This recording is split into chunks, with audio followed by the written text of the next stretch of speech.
माझे सहकारी अधिकारी, त्याच पद्धतीने कणकवली हायस्कूलचे सर्व मुख्याध्यापक आणि सर्व शिक्षक वृंद, कणकवली कॉलेजचे उपस्थित शिक्षक आणि इतर वर्ग, त्याच पद्धतीने इथे उपस्थित विद्यार्थी मित्रमैत्रिणी आणि पत्रकार बांधव, सर्वांना माझा नमस्कार। आज आपण हिंद दी चादर 350वा शहादत समागम या कार्यक्रमानिमित्त आपण आज इथे जमलेलो आहोत।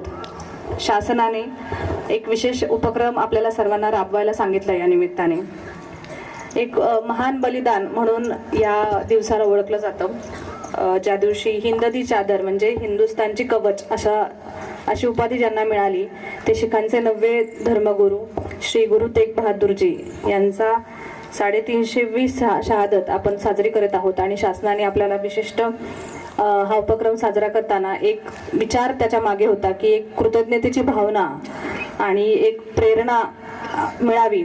कारण जसं मागाशीच मॅडमने खूप त्याच्याबद्दल विस्तारित वर्णन केलेलं आहे की हे आपण का साजरं करतो, याच्या मागची कथा काय आहे। आपण ज्यावेळेस असे कार्यक्रम साजरे करतो त्यावेळेस आपल्याला हे समजलं पाहिजे की याच्यातून आपल्याला काय घ्यायचंय। आज जे काही घडलं इतिहासामध्ये किंवा जे काही महापुरुषांनी गोष्टी करून ठेवल्या त्याच्यामधून आपल्याला काय शिकायचंय, आपण नक्की काय घेऊन जातोय, तर हे आपल्या लक्षात आलं पाहिजे।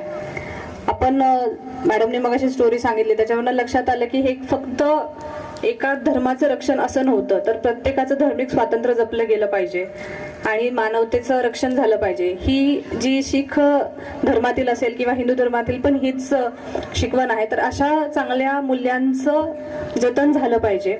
त्याचप्रमाणे आपल्याला 350 वर्षानंतर देखील आपण हा विचार करत आहोत का, आपण कुठलाही अन्याय असेल त्याच्या विरुद्ध आपण आवाज उठवतोय का, किंवा इतरांची श्रद्धा त्याचा आदर करतोय की नाही, हा विचार आज कुठेतरी आपण केला पाहिजे। आणि याच समागमाच्या निमित्ताने आपण हा विचार करूयात की समाजातील जी बंधुता असेल ती टिकली पाहिजे। जे आपले इतिहासातील महापुरुष आहेत त्यांचे जे थोर विचार आपल्याला मिळाले आहेत त्यांचे आपण ती जाणून घेतले पाहिजेत, त्याप्रमाणे एक धर्माचरण आपल्याकडून झालं पाहिजे। अशा पद्धतीचा आपण संकल्प आज इथे करूयात। एक सुंदर कार्यक्रम कणकवली हायस्कूलने आज इथे आयोजित केला, त्याबद्दल मी जिल्हा प्रशासनाच्या वतीने त्यांचे कौतुक करते। त्याचप्रमाणे समन्वयाची जबाबदारी शिक्षण विभाग माध्यमिकने चांगल्या पद्धतीने पार पाडली असे मी नक्की नमूद करू इच्छिते।